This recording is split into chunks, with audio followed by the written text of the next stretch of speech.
पहले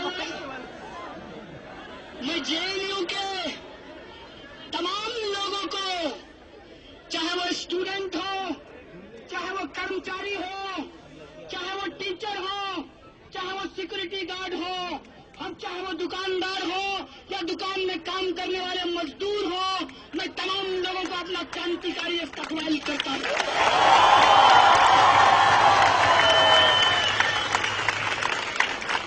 दोस्तों, मैं इस मंच से आप तमाम स्टूडेंट के बिहाफ पर जेएनयू इंस्टीट्यूट प्रेसिडेंट होने के नाते मैं पूरे देश के लोगों को यहां मौजूद मीडिया चैनल के माध्यम से उनको धन्यवाद देना चाहता हूं, उनको अपना सलाम पेश करना चाहता हूं।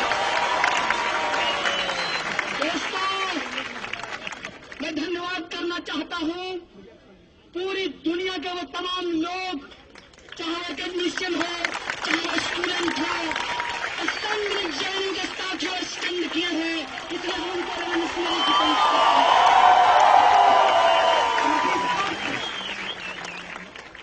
वो तमाम लोग, चाहे वो मीडिया के लोग हो, चाहे वो सिविल सोसाइटी के लोग हो, चाहे वो पॉलिटिकल लोग हो, चाहे वो नॉन पॉलिटिकल लोग हो, वो तमाम लोग आज जो इस जेएनयू को बचाने की लड़ाई के साथ खड़े हैं, जो रोहित वेमुला को न्याय दिलाने के लिए खड़े हैं, उनको मैं लाल सलाम पेश करता हूं, उनको धन्यवाद देना चाहता हूं। और मैं विशेष रूप से धन्यवाद देना चाहता हूं इस देश के बड़े बड़े महानुभाव जो पार्लियामेंट में बैठकर क्या सही है, क्या गलत है, इसको वो तय करने का दावा कर रहे हैं। उनको धन्यवाद, उनकी पुलिस को धन्यवाद और मीडिया के उन चैनलों को भी धन्यवाद देना चाहता हूं।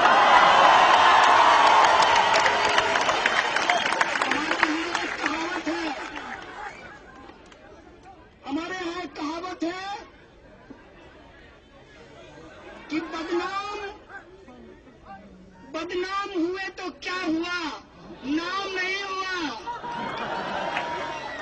कम से कम जेएनयू को बदनाम करने के लिए ही उन्होंने प्राइम टाइम पे जगह दिया कि किसी के प्रति कोई नफरत नहीं है, खास करके एबीवीपी के प्रति तो कोई भी नफरत नहीं है।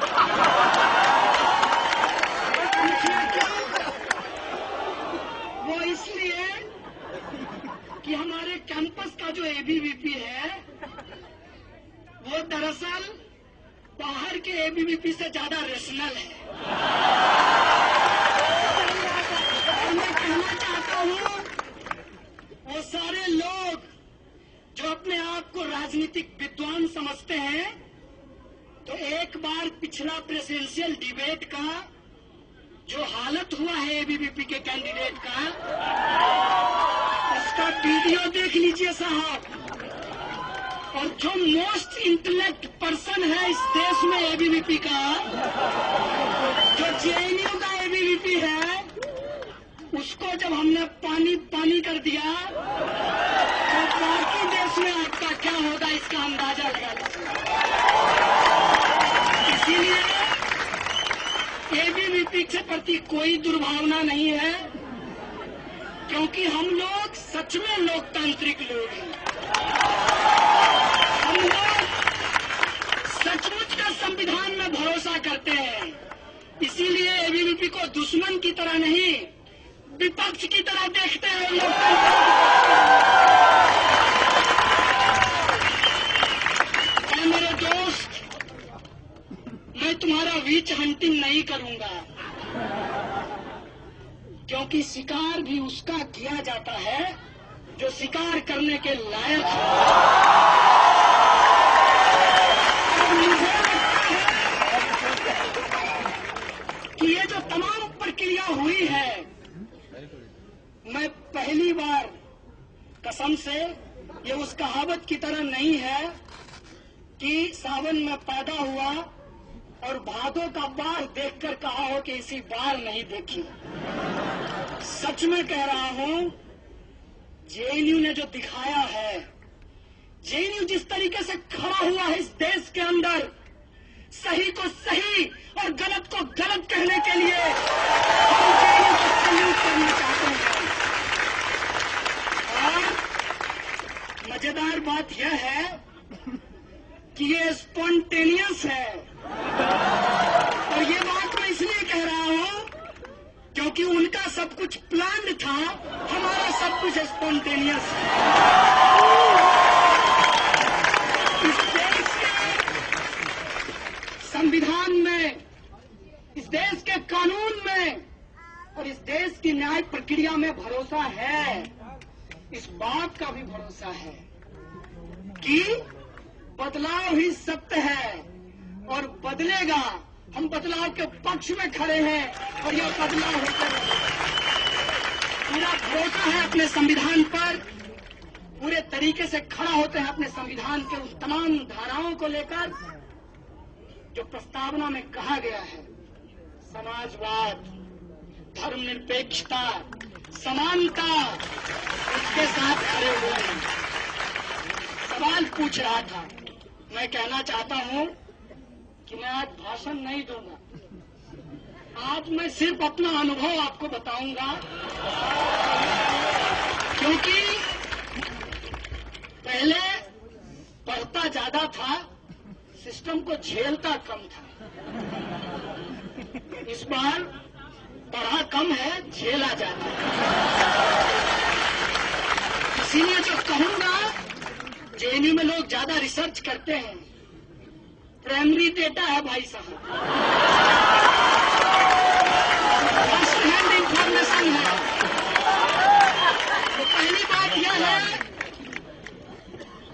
कि जो प्रक्रिया न्यायालय के अधीन है उसके ऊपर मुझे कुछ नहीं कहना है।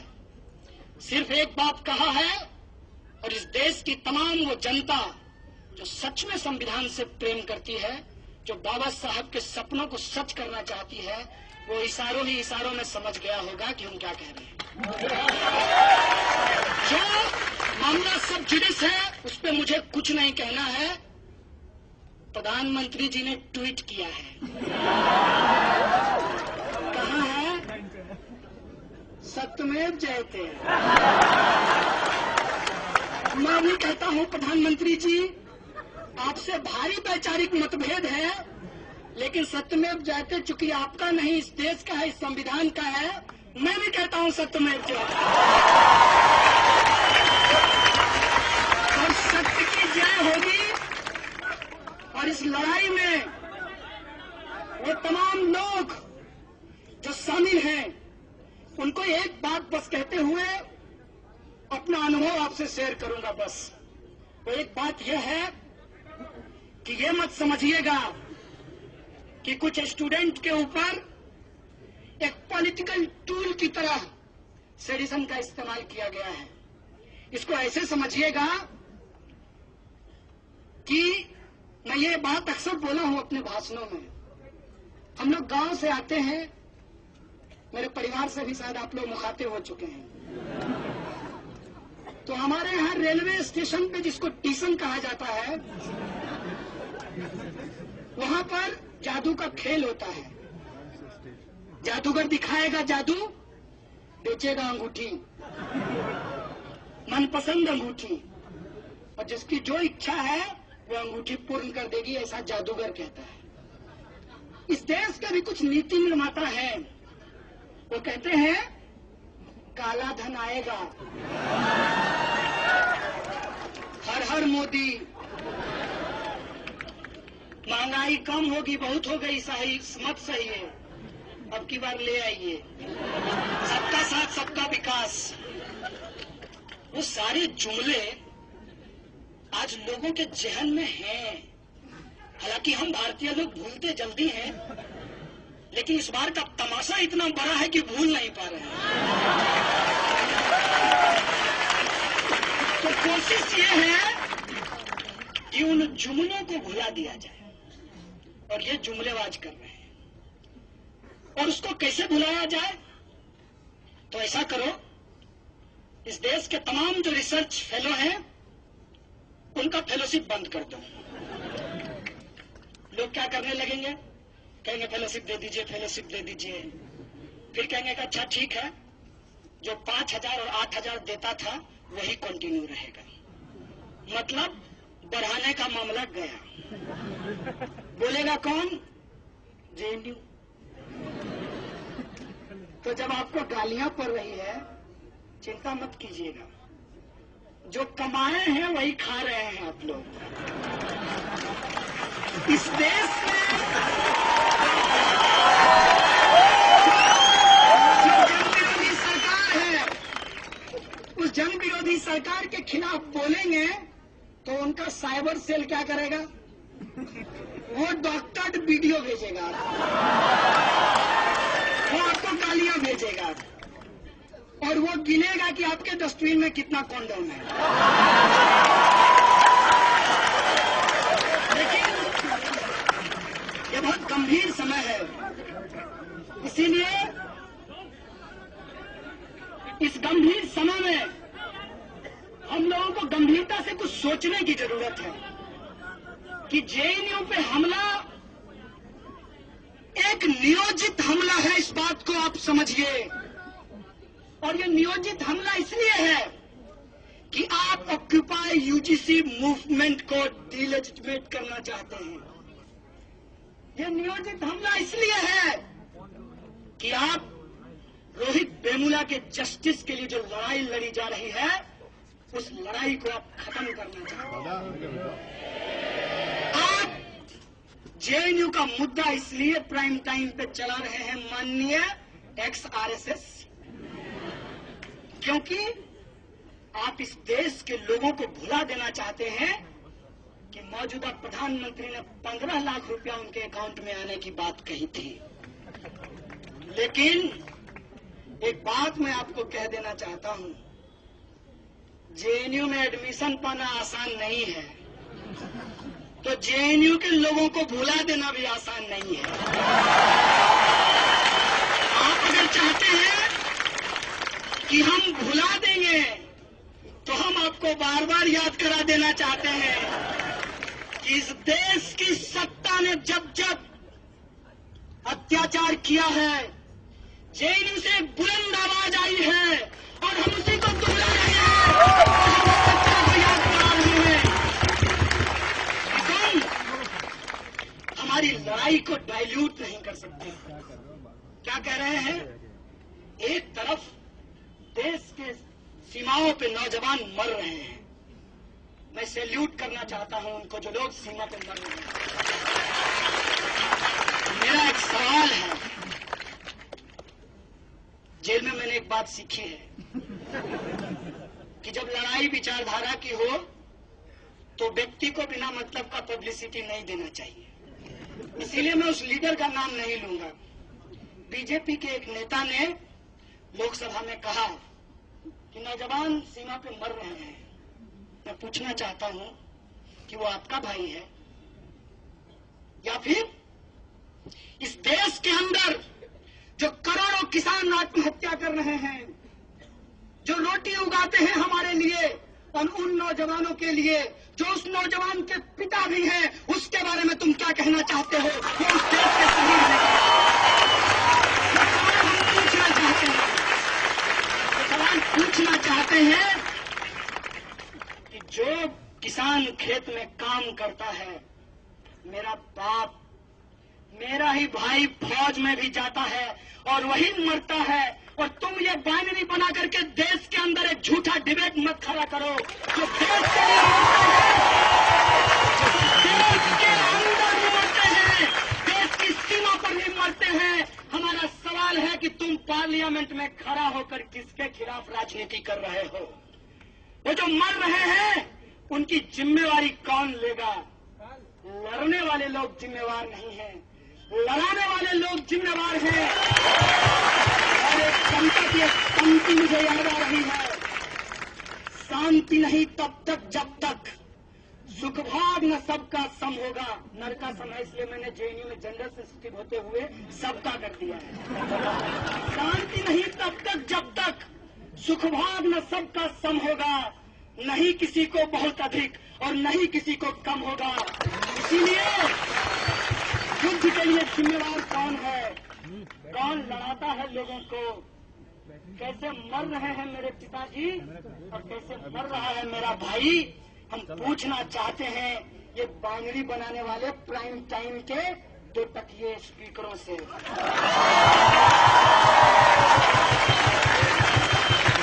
देश के अंदर जो समस्या है, क्या उस समस्या से आजादी मांगना गलत है?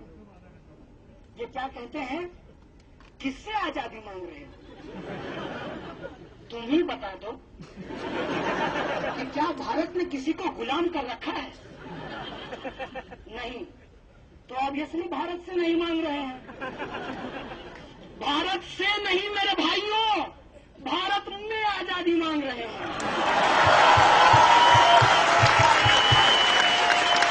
उससे करने में फर्क होता है।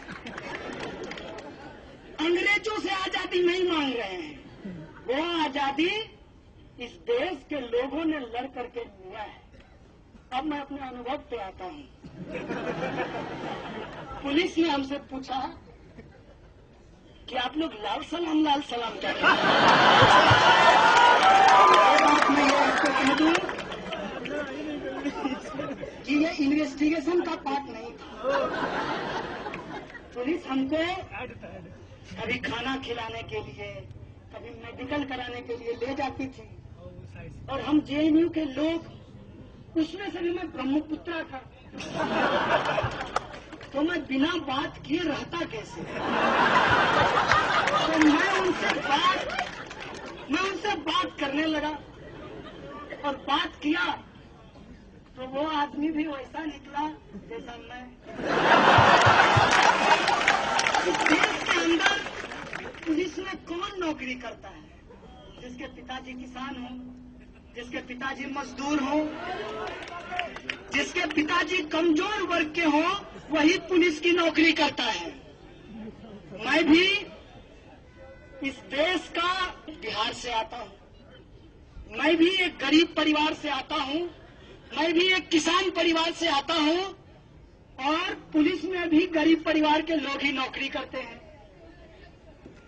मैं कांस्टेबल, हेड कांस्टेबल और इंस्पेक्टर तक की बात कर रहा हूं। आईपीएस साहब से मेरा ज्यादा इंटरेक्शन नहीं है। तो वो जो सिपाही था उससे बातचीत हुई, और जो भी मैं अनुभव कहूंगा वो बस बातचीत का हिस्सा है। उसने पूछा कि लाल सलाम क्या है? हमने कहा लाल मतलब क्रांति, सलाम मतलब क्रांति को सलाम। तो का मतलब समझ में नहीं आया। बोले इनकलाब जिंदाबाद। बोला जानते हैं? तो बोले क्रांति को ही उर्दू में इनकलाब कहते हैं। कहा ये स्लोगन तो एबीवीपी भी लगाती है। हम बोले अब समझ में आया कि वो नकली इनकलाबी है, हम असली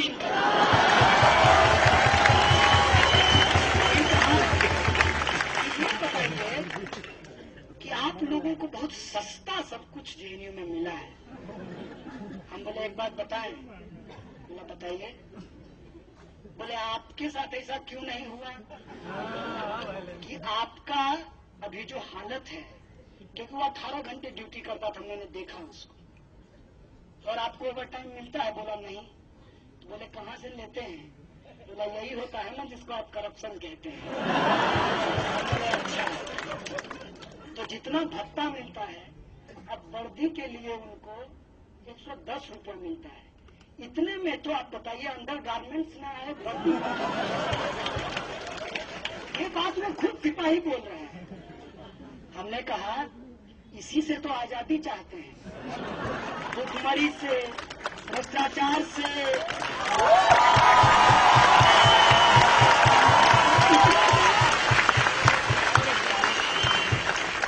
हरियाणा में एक आंदोलन शुरू हो गया, और आप सब लोग जानते हैं कि दिल्ली पुलिस में ज्यादातर लोग हरियाणा से आते हैं।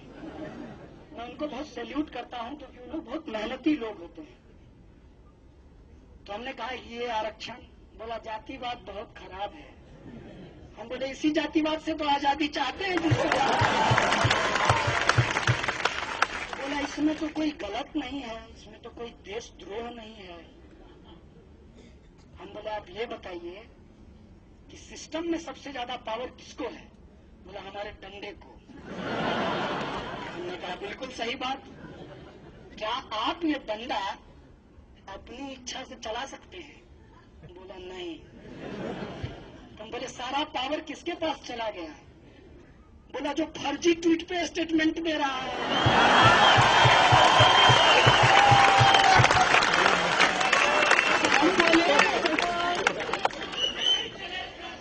हम बोले हम इसी फर्जी ट्वीट करने वाले जो संघी लोग हैं उनसे आजादी चाहते हैं।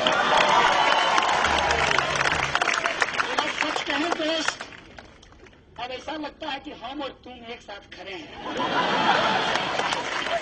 हम बोले यार इसमें एक दिक्कत है कि अब सारे मीडिया के लोगों को नहीं कह रहा हूं, हम्बली बोल रहा हूं, क्योंकि सारे मीडिया के लोग वेतन वहां से नहीं पाते हैं, कुछ लोग वहीं से वेतन पाते हैं। और मीडिया में काम करते करते उधर पार्लियामेंट में रिपोर्टिंग करते करते अंदर जाने के प्रयास में है।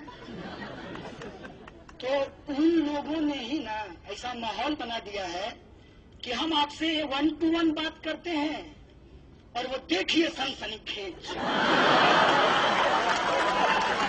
ऐसा कर दिए हैं। बोला सच कहो दोस्त, तो मेरी तो ये इच्छा हुई थी कि जब तुम आओगे, क्योंकि तुम्हारा नाम FIR में आ गया था।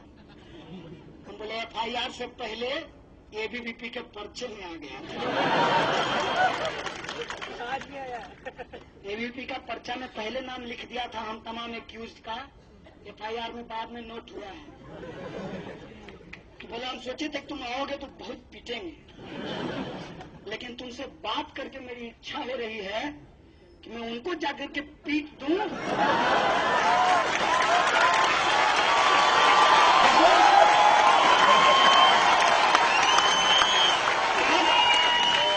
बहुत गंभीर बात कहा है उसने, और मैं इस पे ध्यान दिलाना चाहता हूं मीडिया के माध्यम से पूरे मुल्क के लोगों को।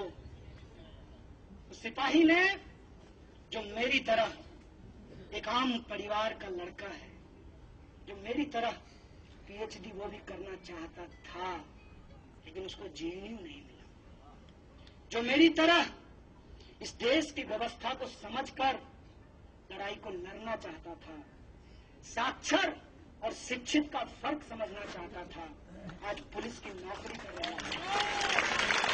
यहाँ JNU खड़ा होता है, इसीलिए आप JNU के आवाज को दबाना चाहते हैं कि एक कमजोर आदमी PhD ना कर सके, क्योंकि शिक्षा जो बेची जा रही है वहां पे लाखों रुपया देने के लिए उसके पास फीस नहीं होगा, इसलिए वो PhD नहीं करेगा।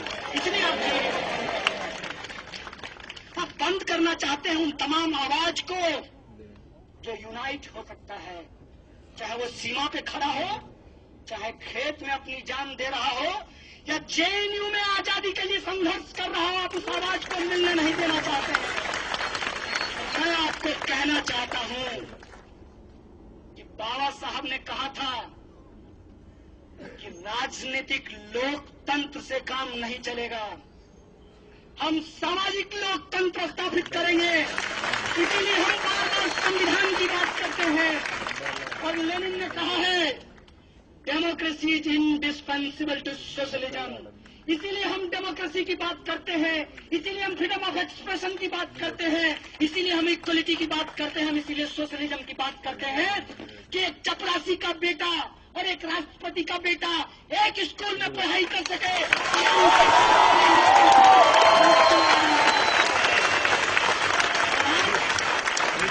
समाज को बढ़ाना चाहिए, लेकिन क्या इत्तेफाक है, विज्ञान में कहा गया है कि आप जितना दबाओगे उतना ज्यादा प्रेशर होगा। लेकिन इनको विज्ञान से कोई लेना देना नहीं है, क्योंकि विज्ञान पढ़ना एक बात है, वैज्ञानिक होना बहुत दूसरी बात है। तो वो लोग जो वैज्ञानिक सोच इस देश में रखते हैं, अगर उनके साथ संवाद स्थापित किया जाए तो इस मुल्क के अंदर जो आजादी हम मांग रहे हैं, भूखमरी और गरीबी से, शोषण और अत्याचार से, दलितों, आदिवासियों, महिलाओं और अल्पसंख्यकों के अधिकार के लिए वो आजादी हम लेकर रहेंगे। और वो आजादी इसी संविधान के द्वारा, इसी संसद के द्वारा और इसी न्यायिक प्रक्रिया के द्वारा हम सुनिश्चित करेंगे। इस मुल्क में ये हमारा सपना है। यही बाबा साहब का सपना था, यही साथी रोहित का सपना है।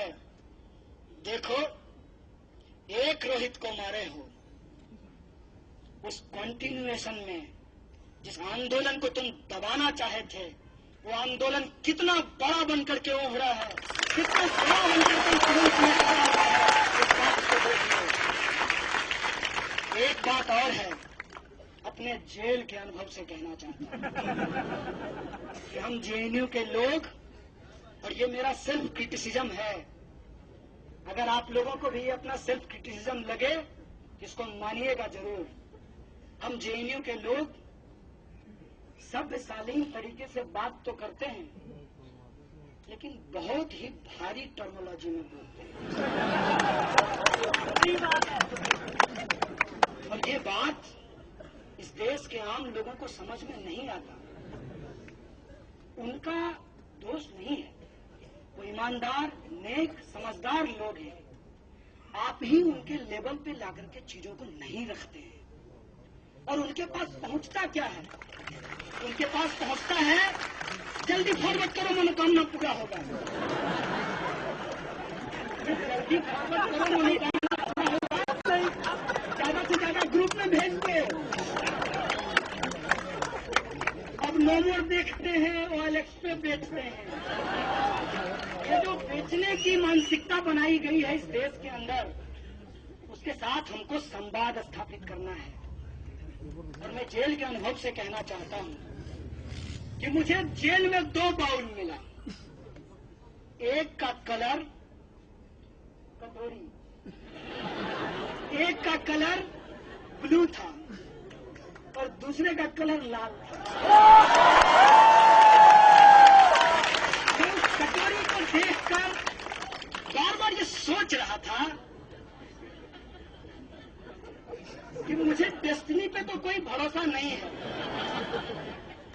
भगवान को भी नहीं जानते हैं, लेकिन कुछ अच्छा इस देश में होने वाला है कि एक साथ लाल और ब्लू कटोरी है, एक प्लेट, और वो प्लेट मुझे भारत की तरह दिख रहा था और वो ब्लू कटोरी मुझे अम्बेडकराइट मूवमेंट लग रहा था। और मुझे लगा कि अगर इसकी यूनिटी इस देश के अंदर बना दी गई, सच कहते हैं, अब नो मोर देखते हैं, बेचने वाले को भेजते हैं, बेचने वाला नहीं चाहिए, सबके लिए जो न्याय सुनिश्चित कर सके, हम उसकी सरकार बनाएंगे। सबका साथ, सबका विकास, हम सचमुच साथ स्थापित करेंगे। ये हमारी जेल में कड़ा पहरा था।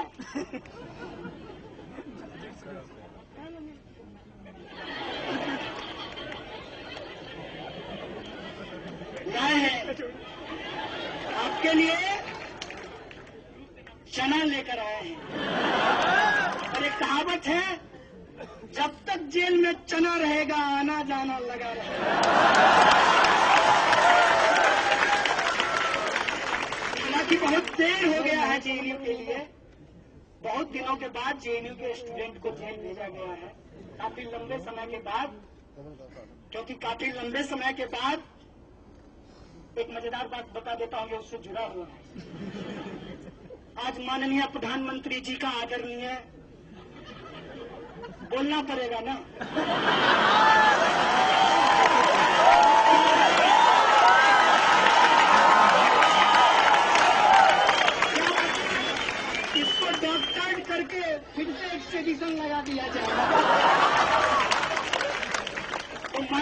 प्रधानमंत्री जी कह रहे थे, स्टालिन और खुर्शेव की बात कर रहे थे। मेरी इच्छा हुई कि मैं टीवी में घुस जाऊं और उनका सूट पकड़कर कहूं, मोदी जी थोड़ी हिटलर की भी बात कर दी।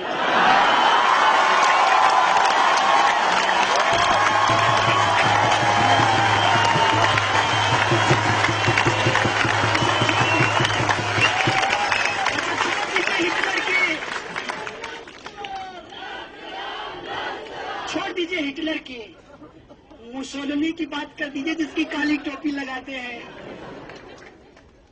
जिससे आपके गुरुजी गोलवलकर साहब मिलने गए थे और भारतीयता की परिभाषा जर्मन से सीखने का उपदेश दिया था।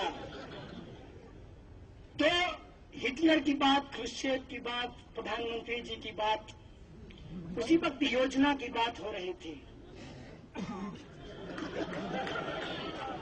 मन की बात करते हैं, सुनते नहीं हैं। एक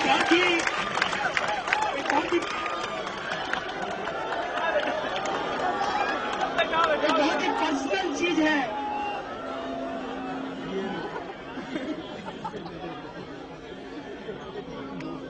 मेरी मां से आज लगभग 3 महीने के बाद मेरी बात हुई है।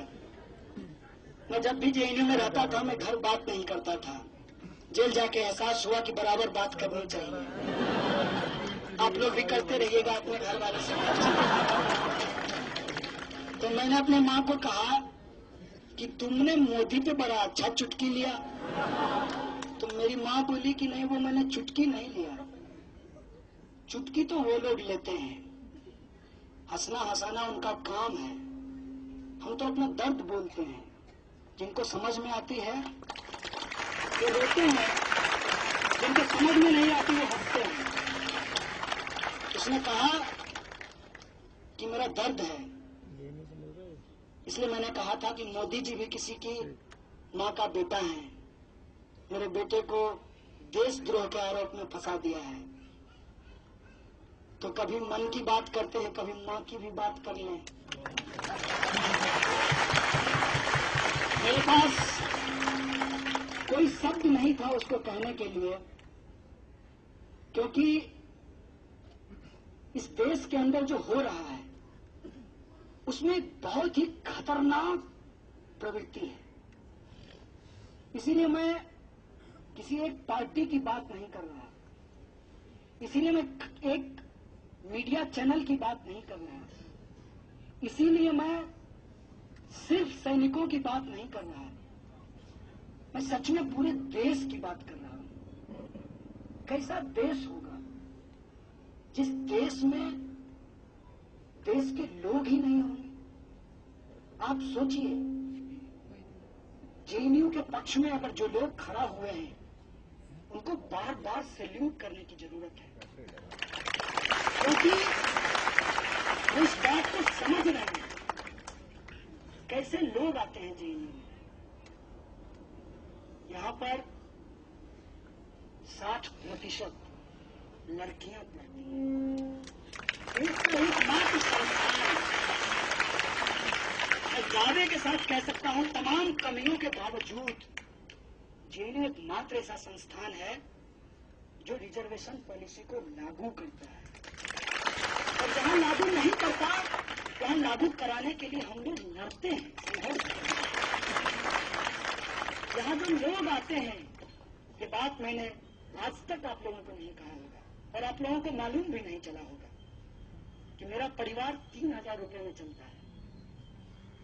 क्या मैं पीएचडी कर सकता हूं किसी बड़ी बड़ी यूनिवर्सिटी में?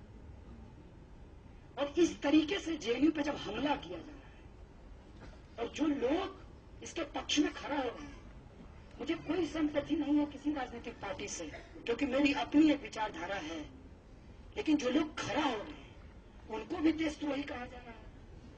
सीताराम येचुरी को भी मेरे साथ देशद्रोह के केस में डाल दिया, राहुल गांधी को मेरे साथ देशद्रोह के केस में डाल दिया, डी राजा को देशद्रोह के केस में डाल दिया। और जो मीडिया के लोग केजरीवाल को डाल दिया, जो लोग मीडिया के लोग जो जेएनयू के पक्ष में बोल रहे हैं, दरअसल वो जेएनयू के पक्ष में नहीं बोल रहे हैं, वो सही को सही और गलत को गलत बोल रहे हैं,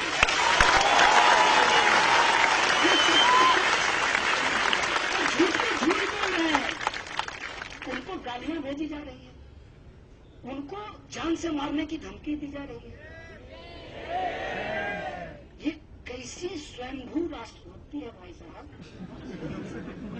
सेल्फ क्लेम्ड। एक सवाल हमने पूछा, कुछ लोग 3-4 कांस्टेबल जेल में मुझे पूछे कि सच में नारे लगाए हो? हम बोले सच में लगाए हैं। फिर जाके लगाओगे? बोले कब लगाएंगे? बोले फर्क कर पाते हैं कि रेशनैलिटी खत्म हो गई। भाई साहब अभी 2 साल ही सरकार को आया हुआ है, 3 साल और झेलना है। इतनी जल्दी यह देश अपनी रेशनैलिटी लूज नहीं कर सकता है, क्योंकि इस देश के 69% लोगों ने उस मानसिकता के खिलाफ वोट दिया है। इस बात को डेमोक्रेसी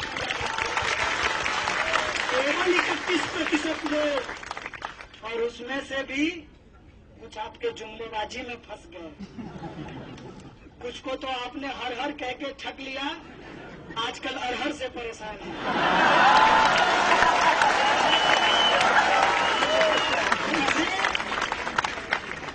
आप अपनी हमेशा के लिए जीत मत समझिए, और यह बात सच है कि 100 बार झूठ को झूठ कहते हैं तो वो सच हो जाता है, लेकिन ये झूठ के साथ होता है, सच के साथ नहीं होता। क्या 100 बार हम सूरज को चंद्रमा चंद्रमा कहेंगे तो वो चंद्रमा हो जाएगा, वो सूरज ही रहेगा। 1000 बार कह लीजिए, आप झूठ को ही झूठ बना सकते हैं, आप सच को झूठ नहीं बना सकते। और यह जो आपकी साजिश है, इनका ध्यानाकर्षण प्रस्ताव जैसे लोकसभा में ये लाते हैं, बाहर में, लोकसभा के बाहर देश में ध्यान भटकाओ प्रस्ताव इनका चलता है। जनता के जो वाजिब सवाल हैं उनसे लोगों को भटका दिया जाए, लोगों को फंसा दिया जाए, जिसमें नया नया एजेंडा है। इधर ऑक्यूपाई यूजीसी चल रहा था, साथी रोहित की हत्या हो गई। साथी रोहित के लिए आवाज उठाया, देखते देखते देखिए देश का सबसे बड़ा देशद्रोह, राष्ट्रद्रोहियों का अड्डा, ये चला दिया। ज्यादा दिन चलेगा नहीं, तो इनकी अगली तैयारी है, राम मंदिर बनाएंगे। आज की बात बताता हूँ, आज एक सिपाही से बात हुई है निकलने से पहले। कहा धर्म मानते हो? हमने कहा धर्म जानते ही नहीं, पहले जान ले फिर मानेंगे। बोला किसी परिवार में तो पैदा हुए होंगे। हमने कहा इत्तेफाक से हिंदू परिवार में पैदा हुए। तो कहा कि कुछ है जानकारी? हमने कहा मेरी जितनी जानकारी है उसके हिसाब से भगवान ने ब्रह्मांड को रचा है और कण-कण में भगवान है, आप क्या कहते हैं? उसने कहा बिल्कुल सही बात है। तो हम बोले कुछ लोग जो है भगवान के लिए कुछ रचना चाहते हैं, इस पे आपकी क्या राय है? महापूर्वक आइडिया है। काठ की हारी कितना बार चढ़ाओगे भाई? 80 से 180 एक बार बना लिए थे, बेड़ा पार लगा दिए थे, मुख में राम बगल में छुरी, अब की नहीं चलेगा। अब की थोड़ी दूरी बदल गई है, लेकिन इनकी कोशिश है कि चीजों को भटकाया जाए, ताकि इस देश के अंदर जो वाजिब सवाल है उस पर विमर्श न खड़ा हो। आज आप यहां खड़े हैं, आप यहां बैठे हुए हैं, आपको लगता है कि आपके ऊपर एक हमला हुआ है। सचमुच ये बड़ा हमला है, लेकिन ये हमला मेरे दोस्त आज नहीं हुआ है। मैं आपको याद दिलाना चाहता हूं कि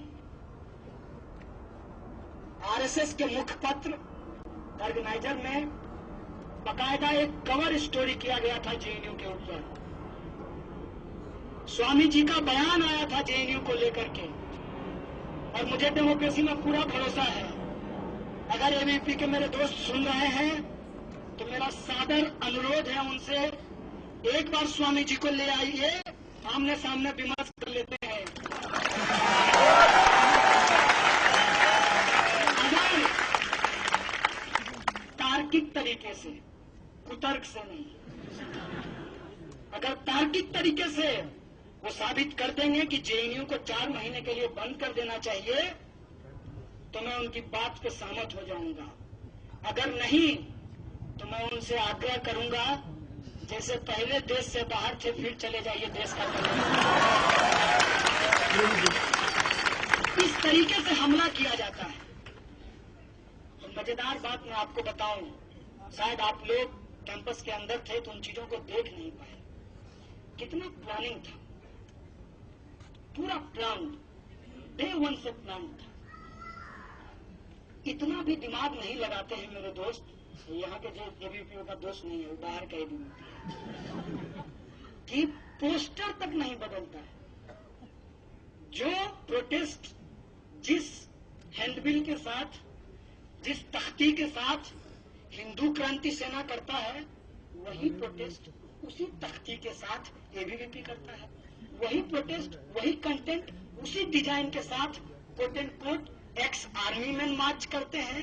इसका मतलब है कि सबका प्रोग्राम नागपुर में तैयार हो रहा है। ये कोई स्पॉन्टेनियस प्रोग्राम नहीं है मेरे दोस्त। मोटी मोटी एक बात है, और वो बात है इस मुल्क के अंदर जो आवाज है संघर्ष की, उसको दबाना। मोटी मोटी बात है कि इस देश के लोगों के सामने जो उसके जीवन के बुनियादी सवाल हैं, उससे जनता के ध्यान को भटकाना। और मोटा मोटा सवाल है कि इस जेएनयू कैंपस के अंदर जो लड़ने वाले लोग हों, चाहे वो अनिर्बान हो, चाहे वो उमर हो, चाहे अनंत हो, आशुतोष हो, चाहे कन्हैया हो, चाहे आप सब में से कोई हो, उसको देशद्रोही बता करके जेएनयू की आवाज को दबाना, जेएनयू को डिलेजिटिमेट करना, इस संघर्ष को खत्म करना। लेकिन हम उनको कहना चाहते हैं कि इस संघर्ष को तुम दबा नहीं पाओगे। तुम जितना दबाओगे हम उतना खड़ा होंगे।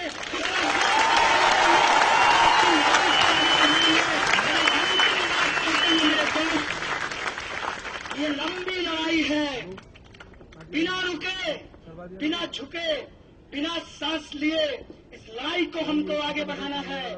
और इस कैंपस के अंदर जो देश को विभाजित करने वाली ताकत हो, चाहे एबीवीपी के लोग हों, चाहे इस कैंपस के बाहर आरएसएस और भाजपा के लोग हों, जो इस देश को बर्बादी के कगार पर लाना चाहते हैं, उनके खिलाफ हम एकजुट होकर खड़ा होंगे। जेएनयू खड़ा होगा, इतिहास बनाएगा, जो लड़ाई ऑक्युपाई यूबीसी मूवमेंट के दौरान छेड़ी गई, जो लड़ाई साथी रोहित वेमुला ने छेड़ा है, और जो लड़ाई आप लोगों ने छेड़ा है इस देश के अंदर अमन पसंद है, उस लड़ाई को हम लड़ेंगे, जीतेंगे, यही हमारा विश्वास है। और इन्हीं शब्दों के साथ एक बार फिर से आप तमाम लोगों को शुक्रिया अदा करते हुए, वो तमाम लोग इस लड़ाई में शामिल हुए हैं, उसमें आप लोगों को शरीक बने रहिए, इस बात की अपील करते हुए अपनी बात को खत्म करूंगा। शुक्रिया। इनकलाब जिंदाबाद, छात्र एकता जिंदाबाद, सामाजिक न्याय जिंदाबाद। संघर्ष करेंगे, जीतेंगे।